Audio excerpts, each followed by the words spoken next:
You know, everybody talk about we're moving into autumn, but I love to say, the leaves are not the only thing that's falling. When you look at what we're doing in our administration, we brought down the cost of child care a month from $220 a month to less than $20 a month. Cut taxes for working class people, zero taxes for low-income New Yorkers, and lowering unemployment in the city, not only citywide, but in the black and brown community by 20%.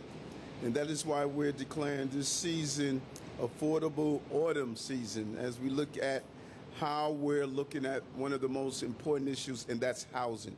All season long, we are rolling out new initiatives to save New Yorkers money and create a more affordable city for all. That includes building the housing New Yorkers need, and there's no other way to say it. This administration has been the most pro-housing administration in the history of this city. Really, hats off to Deputy Mayor Carrion and what his team is doing over at HBD. He has broken records after records after records when it comes down to housing, and his team is pushing these projects through in a very creative way and a consistent way. Year 1, year 2, year 3, each year we broke records from using the FEPS voucher program to building and preserving housing. Just job well done, DM. And we were clear. We invested record amounts of money into new housing and created a record number of new homes. We connected a record number of New Yorkers to affordable housing and passed the most pro-housing zoning proposal in our city's history. And we had great partners. You know, when I sit down and think about how many times Shams the Baron has stood with us and just really pushed this initiative through, just giving us a ground level view on what was needed to move forward with housing, particularly those around formerly homeless. 3,500 formerly homeless individuals removed off our streets, 1,000 from the subway system, 2,500 from the streets, into permanent housing. Permanent housing, just good stuff. But our councilmen, they do not stop just there. To solve the housing crisis, we knew we had to think creatively and how to use every piece of land and every tool within our reach. And that meant passing historic rezoning efforts to unlock tens of thousands of new homes across the city. And it meant issuing our historic Executive Order 43 last year. This executive order was crucial. We saw throughout our city the calls for more housing, but we saw city-owned land that sat vacant year after year after year. No one was doing anything with it, and it was just a bad combination of vacant spaces and no creativity to build it, and we zeroed in on it. This executive order directed every city agency to review all of their properties and find places where we could build a new housing. And this was a win, because you can't have a housing crisis when city government is holding on to land, just holding on to vacant land. And now that it has been a little over a year, we're ready to report the results. Thanks to this executive order, our City Housing Activation Task Force, codenamed CHAT, to find places to build new housing, we have already advanced nearly 10,000 homes across 11 different city-owned sites. In Queens, we're turning the abandoned Flushing Airport into 3,000 new homes and 60 acres of open space. This place sat dormant since 1984. Think about that. I was a rookie cop back then. In Manhattan, just steps from City Hall, we're tearing down a deteriorating city office building and turning it into over 1,000 new homes. And in the Bronx, we're building a new library at the Grand Concourse and adding in more homes alongside it. And we're just getting started, because today we're adding 2 more projects to that list. Right here at 390 Kent Avenue in Brooklyn, we're turning one of Williamsburg's last underutilized waterfront sites into 900 new homes. We will rebuild the Department of Transportation facility here to give these workers a brand new facility and add hundreds of new homes to the property. And in East Harlem, at 1880 First Avenue, we're turning a city-owned parking lot next to a public hospital into 800 new homes. So instead of parking cars, we're going to park families so they can enjoy a home where they can call their own. And you want to know the best part of all of this? At both of these new city-owned sites, at least a quarter of these homes will be affordable. When you put all of our work together, the homes we've created, preserved, and planned, we're talking about almost close to 427,000 homes we will be building in the process. This is just good work. And when you think about it for a moment, these numbers are so important because they're not just vacant spaces. They're places where family will grow, where communities will thrive, and we will start turning around this major housing crisis that we're facing. So I said it before, and I'm going to say it again. We're the most pro-housing administration in the history of the city, not by our opinion, but by the numbers. And just reading a report today, when you add that to what we've done around employment, we're outpacing the entire country in employment. No one is keeping up with New York. People said New York was dead. Well, you know what? Look in that grave because we're not in it. We are alive and well, and we're going to continue to see this city turn around in the right direction. We've broken records. We've recovered from COVID. We've recovered from the migrants and asylum seekers. We've recovered from the public safety crisis we were facing. New York is not coming back, folks. New York is back. And I want to bring on our Deputy Mayor, Carry On, to take on. Thank you, Mayor. Good morning, everybody. There's not much more that I can add to what the mayor has offered this morning. I will say a couple of things unprepared. You know, we all get prepared remarks, right? And then some of us like to wing it more than others. I like to have a little fun with you all. But two things. One, this is a full circle moment for me. You've heard me talk about my parents coming from Puerto Rico in the 1950s. Well, guess what? They were living on South 2nd Street in 1961 when I was born. And so I always remind the mayor that I'm also a Brooklyn boy. And it is a full circle moment in so many ways. The other thing I'd like to share is sort of Captain Obvious, right? Facts and figures are stubborn things, right? You know, the mayor, we all have the responsibility of going out and communicating about this. And you all in the media and the press will write about it or put it up on television or on the radio waves or online. The story is so clear about what happened in New York City. If you think pre-COVID and you think the arrival of Eric Adams as mayor and this administration and the fear and trepidation that existed and prevailed in our city at the moment, we were all kind of scared and worried. Our office buildings were half empty or worse.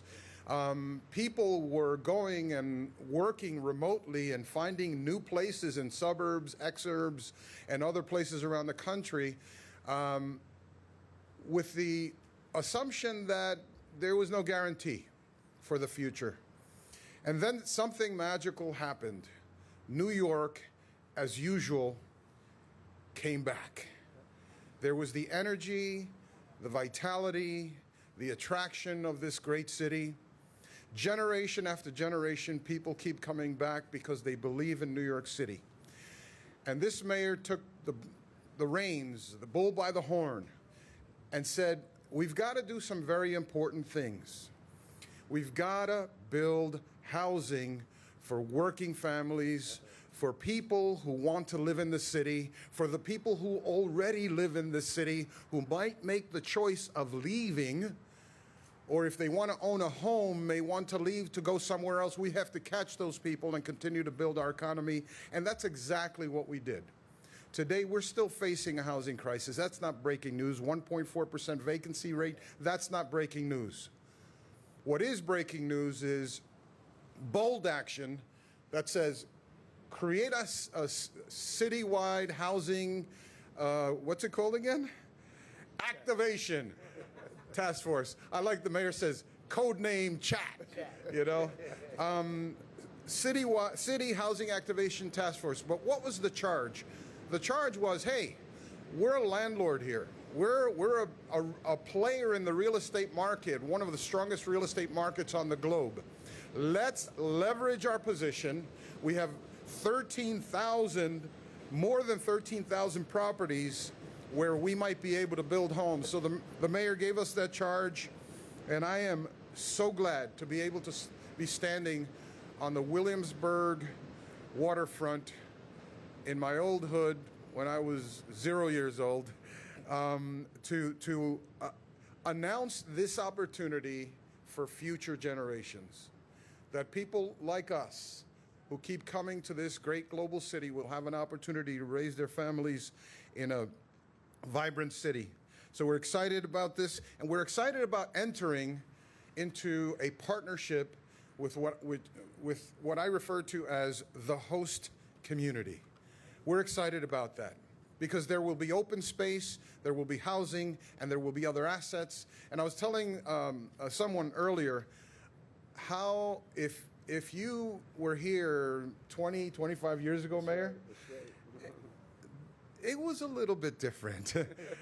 This is an amazing transformation of this neighborhood, and this is really a capstone here and in East Harlem of what we can continue to do to build a great city where it's the best place to raise a family. Congratulations to all the people involved in this, and my team from City Hall, Matt and Nate and all the good folks working every day, day in and day out, and the HPD commissioner and all these wonderful people. Thank you. Thank you. Thank you.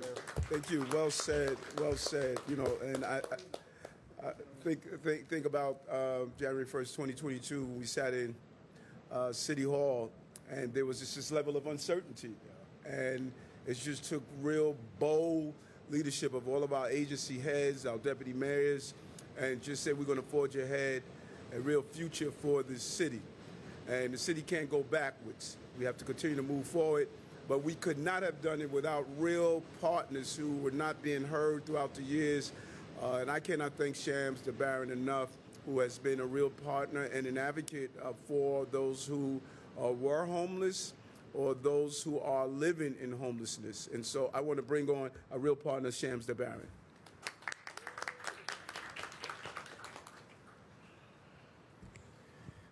Okay. I'm not going to go off script. Good morning, everyone. Morning. In this city, everybody say they're pro-housing. That's a new trend. Everybody suddenly committed to affordable housing. Yet some who preach affordable housing on Monday, come Tuesday, they're blocking it. That ain't pro-housing. Let me tell you what pro-housing is. Pro-housing is when Mayor Adams looks at a 1.4% vacancy rate, the lowest since 1968, and understands we're in a crisis. He doesn't wait for committees or consensus. He signs Executive Order 43 to evaluate every single piece of city property, city-owned land, and see its viability for housing. Every parking lot, every underutilized site. He says, if there's any land within the city, I'm not going to try to mimic you. He says, if there's any land within the city's control that has even the remotest potential to develop affordable housing, our administration will take action. And here's what that bold leadership delivers: 10,000 homes. 10,000 homes advanced on city-owned sites in just 1 year since that executive order. This is the most pro-housing administration in this city, in the city's history. And this announcement shows why. every single agency, every level of government working together. We're here in Williamsburg today, but across the river in East Harlem, a parking lot, think about it, a parking lot next to a public hospital will become housing because housing and healthcare go hand in hand. That's right. The numbers don't lie. Executive Order 43 equals 10,000 homes and counting. I urge New Yorkers to be on point. I know it's election time, and you're going to hear it all. But don't be fooled. Don't be misled. Don't be hoodwinked. And don't let nobody bamboozle you. That's right. You got black and brown leadership dominating the ranks of this administration. People of color who come from where we come from, who understand our challenges because they lived it. They understand the disparities in this housing crisis, that 56% of shelter residents are black, 32% are Latino. They know black and Latino families need to double their income and more, especially amongst the Latino population, just to afford median rent. While previous administrations made progress, this one is accelerating it. Record-breaking housing production, record support for formerly homeless New Yorkers. Because when leadership understands the problem from lived experience, they attack it differently. When you got leadership that looks like the people that's most hurt by this crisis, you don't get management, you get movement. They know what it's like to be homeless, to be housing insecure. Am I right or wrong? Yes, you are, brother. They know what it's like to live paycheck to paycheck. Am I right or am I wrong? That's right. Okay. They know the struggle that everyday New Yorkers face because most of them have the same lived experience. That's why this administration never looked down on me, a formerly homeless guy who slept in the streets, on subways, park benches, and in city shelters. They never looked at me as anything other than a partner. Why? Because they are me. They are us. They understand that lived experience isn't a liability. It's an asset. It's wisdom you can't get from a textbook. This lived experience has taken me from a park bench in Harlem to my seat on the city's Charter Revision Commission, serving as Commissioner Shams. I like that name. When the people solving the problem are the people who live the problem, you get real solutions, not management, movement. And as we move forward, we know that there's more work to be done. This fight ain't over until every New Yorker has a safe, affordable home. With this announcement today, you can judge the tree by the fruit it bears.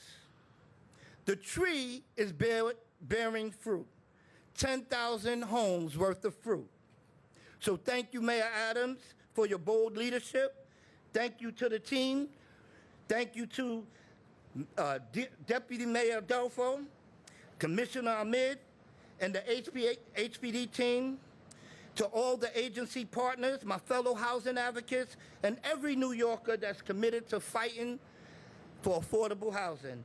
This is what happens when we all come together with one understanding. Housing is a human right. The numbers don't lie. Executive Order 43 equals 10,000 homes and counting. Thank you. Thank you. Thank you. Amen.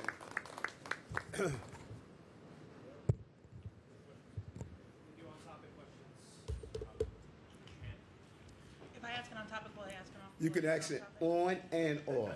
How about that? I just, when the housing's developed here, I know there had previously been issues. We are on the waterfront. I know there were some issues with the parking lot. I think there was some sort of, not sinking necessarily, but given that this is a waterfront site, do you want to lay out some of the plans? I know maybe HPD would have a better idea of how you build on the waterfront that's prone to flooding. Yes, of course. So I think there's two parts of it. So first, whenever you're looking at a site, you're doing a geotechnical analysis, you're doing survey work, you're looking at the parcel as is, looking at what the ground underneath will give you, whether it's strong bedrock or something that's more shifty. There are a number of construction techniques.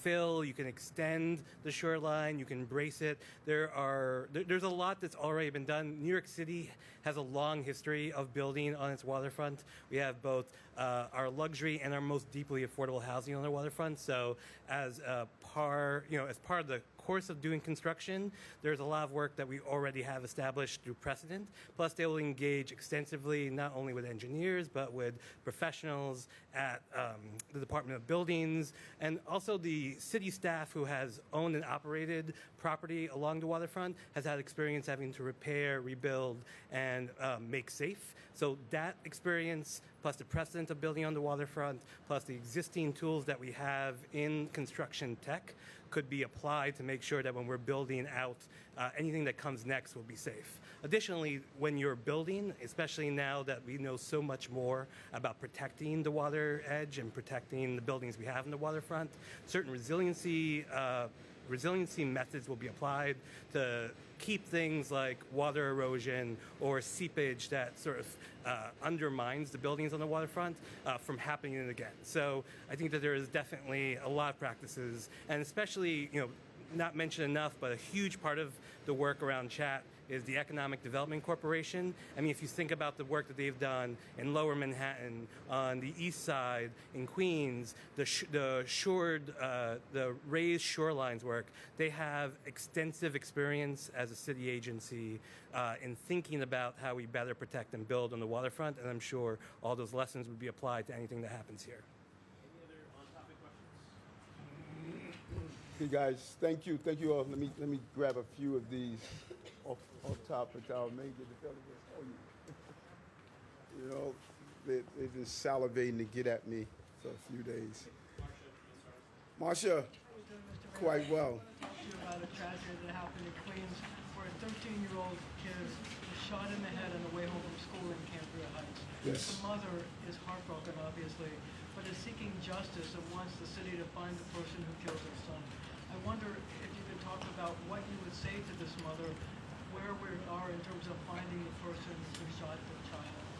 Also about the surge in violence that has led to a lot of shootings in neighborhoods. Yes, first of all, the commissioner yesterday briefed me on the shooting, and we believe there's some gang involvement, and over 50% of the shooters in our city, they have some form of gang connection, and that is why when you're hearing people talk about dismantling gang databases, these are the results. When you're hearing about the raise the age, these are the results. Oftentimes, there's a disconnect of failed policies, how it impacts on public safety. And I've been talking about it for 3 years and 8-9 months now. These are real stories. And after the shootings happened, those who advocate for these lax laws, they disappear. I have to communicate with these families. I have to visit them in the hospital. I have to attend the funerals. I am seeing the results of this. And I think we need to start holding those lawmakers who are making these lax laws accountable. And we should ask them, did you call the parent? Did you go to the funeral? Were you in the hospital? They're just not there. I don't see them there. And so we will find the person responsible. We're going to ensure that they're brought to justice. But if we don't have our real partners in the criminal justice system, it is really challenging to keep these people inside. So we will find the person responsible. This is a tragic shooting. It appears as though there's a gang involvement in it. And this is why we removed, close to 24,000 illegal guns off our street. Yes. I'm sorry. Hold on. Let Marcia go ahead. The Democratic nominee for mayor is Uh-huh. against the Yankee candidate. Database, right? Is there something that you would like to say to him about the fact that it shouldn't be eliminated, but also if you can relate it to this tragic shooting of the 13-year-old and as an example of why the gang database should be continued? Yeah, well, it's clear that his lack of fully understanding the full scope of public safety, if he were to become the mayor, it's just going to impact the quality of life of our city. And many people are just not fully understanding the power of a mayor in public safety. When you talk about decriminalizing prostitution, the work we've done to help young girls and boys who were on our street corners selling their bodies and being abused through sex trafficking, we've connected them to services. We got many off the street. To go back to that is horrific. The work we've done to make sure that our teams, like our gun units, were out there gathering guns off the streets. When you start disbanding those units, it's going to put more guns on the streets, more innocent people, bystanders will be the victims of these shootings. And then you talk about defunding police departments. When you lose the morale in the police, these police officers have done an amazing job in the number of arrests, the number of managing crisis situations. And so I think that all candidates should think loud and clear about how policies impact people on the ground. This mother is grieving. And I've witnessed this too often. You know, I spoke to the mother of a 16-year-old girl who was shot in the Bronx, innocent bystander. The son of a grandmother who was shot in Harlem. You know, our city is the safest big city in America, but when you have these tragic shootings, it hits at the core of your feeling of safety. The perception hurts you. So every mother, I'm sure, is worried right now about their child and their child moving around the city. And we just need to be clear. Public safety is the foundation of everything we're doing. The reason we are successful in the city and people are having other conversations is because we made them safer. And if you do anything to take away that, disband the units that carry out these jobs, it's your lack of understanding how safety. And trust me, if one of these candidates were to win to be mayor, I would hate to say it, I'm going to say to New Yorkers, I told you so. I told you so. Some of these things are reckless and they're dangerous to New Yorkers. And you know, as we stand here in the housing crisis, you know, someone stopped me in NYCHA the other day, Deputy Mayor, and they said, you know, the Mayor Zoran is going to freeze my rent.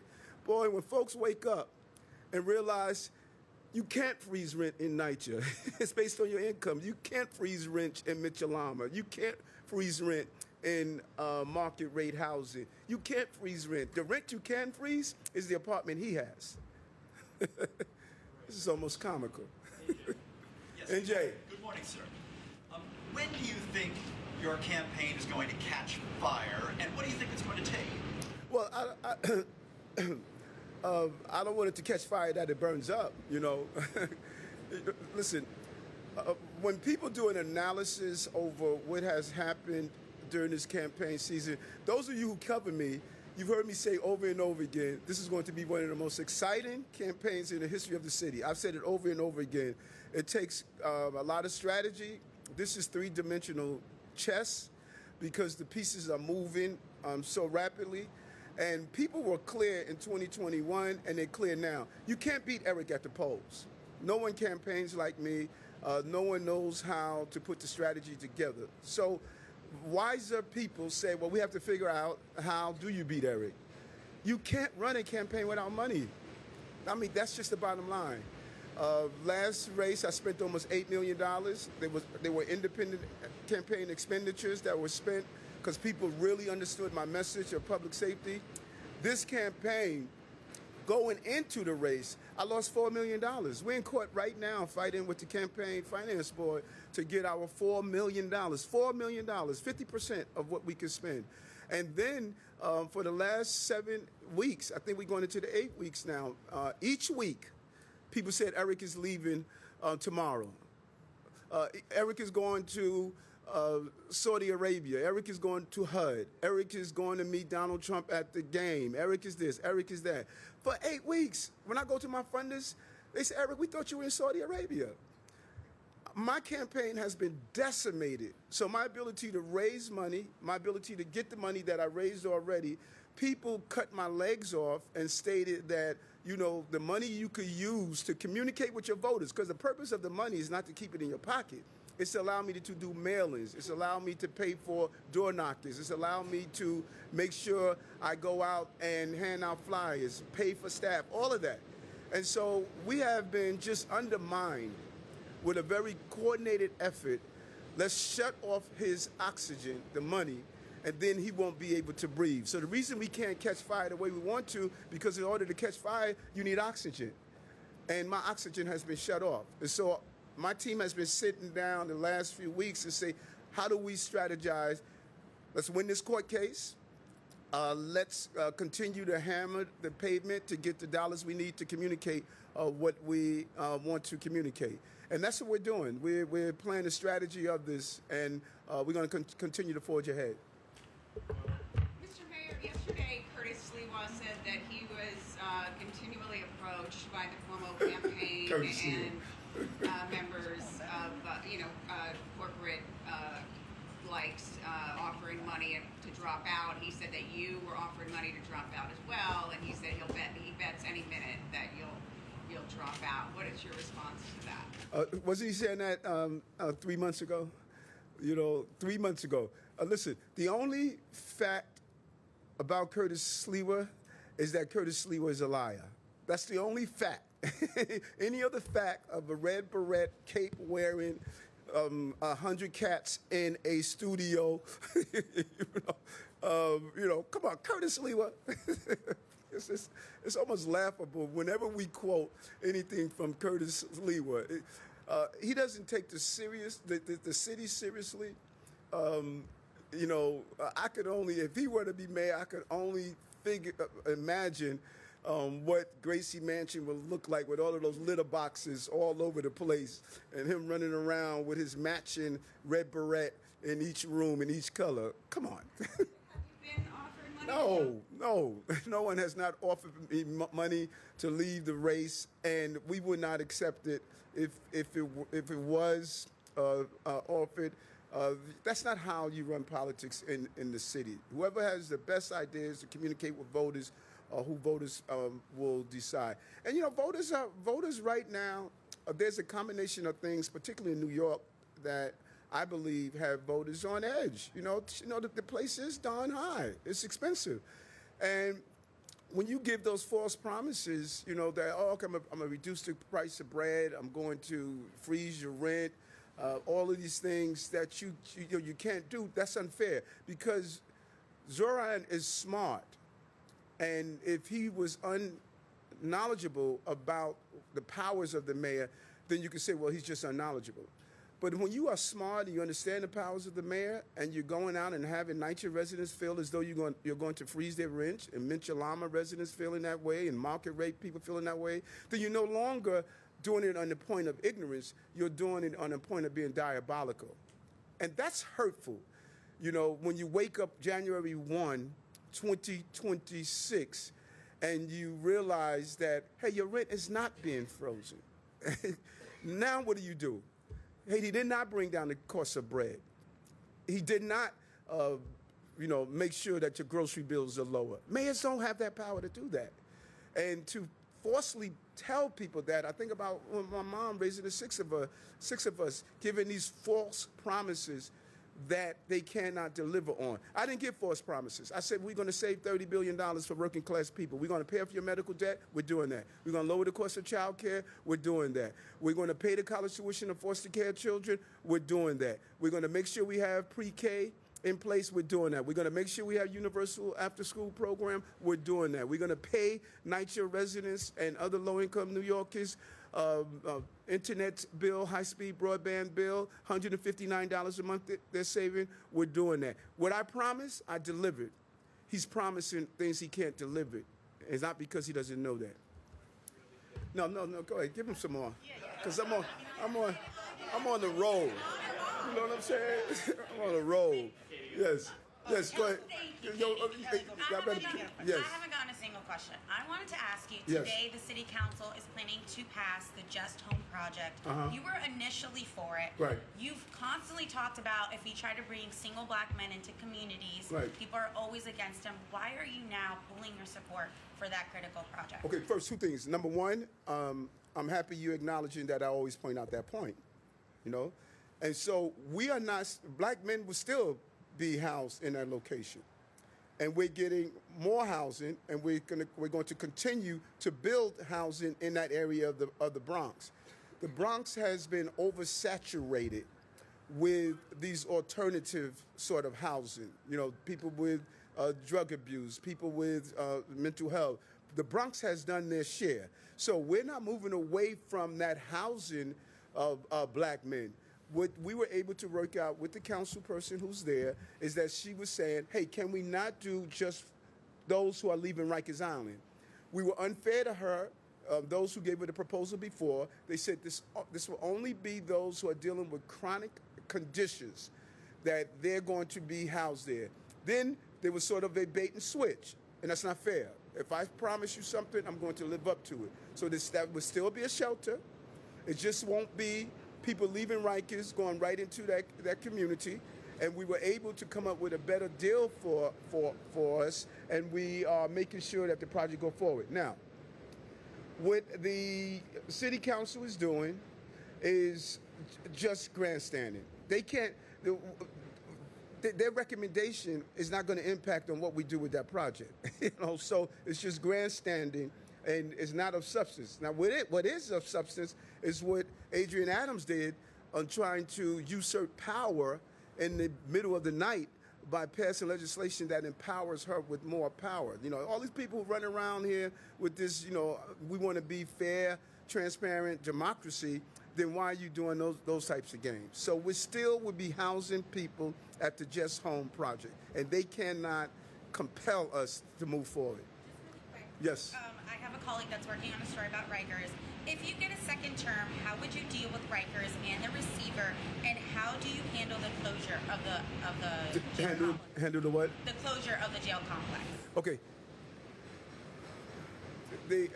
In my opinion, there's probably 15 things that I think will be harmful and detrimental to the city if we're not at the helm.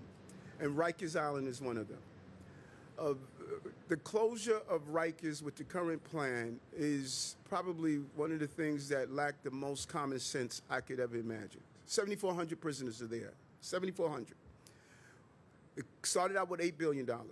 Now it's costing us $16 billion. 4 small Rikers in each county except for Staten Island. The population could only hold 4,600. What do you do with the rest of them? Zoran said, just let them out. They go back to the communities that they preyed on in the first place. 51% of the inmates have mental health illness. 51%. 18% have severe mental health issues. I say let's build a state-of-the-art psychiatric facility so we stop criminalizing the mental health issues. And let's give them the treatment they deserve, and also allow outpatients to come and use the facility instead of building 4 more miniature Rikers. Now, under my administration, we brought down violence in Rikers Island. We've improved the conditions. The commissioner has been amazing there. Well, people say, well, yeah, Eric, you have deaths on Rikers Island. People commit suicide. People are taking drug overdoses. When we're trying to stop the drugs from coming on Rikers Island, they've taken away the tools that allow us to do that. They've been sending them through the mail, so we want to partner with the U.S. Postal Service, and they're not allowing us to do that. See, people need to know what are the impacts to what we are attempting to accomplish. And when you think about a receivership, have you been to the federal prisons lately? Go on 30th and 3rd Avenue and look at that federal prison. If there's one thing the federal authorities have shown all of us, they don't know how to run jails. We are running Rikers Island, and we can continue to move it forward. And Rikers Island has been a problem for decades. 3 years and 9 months, we have made great strides. We should be able to continue the job. Hi, Mayor Adams. How are you? Great. So the Department of Investigation just this morning released a report that found multiple instances where Corrections Department on Rikers Island officers provided information to federal immigration authorities, which is in violation of the city sanctuary laws. The report also found that before the DOI investigation, there actually was no guidance given to the DOC about how to interact with federal immigration officials in a way that would protect the city's sanctuary laws. I want to get your reaction to this report and a message you have to the city's immigrant communities who are terrified of ICE enforcement currently, especially as you continue your fight to put ICE back on Rikers. Yeah. Now, tell me something, because my briefing seemed to have been a little different than what you just shared with me. What I got in my briefing that there was an officer. Are you telling me there were several officers? Because that's not the briefing that I had. I'm sorry, it was one investigator. Oh, one. that's a big difference. None of the officers, plural, got any guidance from the But that's. I used the wrong tense sometimes. You darn right you did, and that was a big misuse of the tense because that gave the. It wasn't intentional, but I misread a text. I'm glad you said that because they found in their report the action of the officer wasn't intentional either. He made a mistake. Human beings make a mistake. The crux of the question is your administration has not provided any guidance to DOC officials on what to do with immigrants. So that's my question. Okay. It's not about a tense issue. It's a question about your administration not giving any guidance. Take a breathe. I know you're a little hyper because you made a big mistake. Listen, yeah. So what we found as. Okay. Thank you. Thank you all.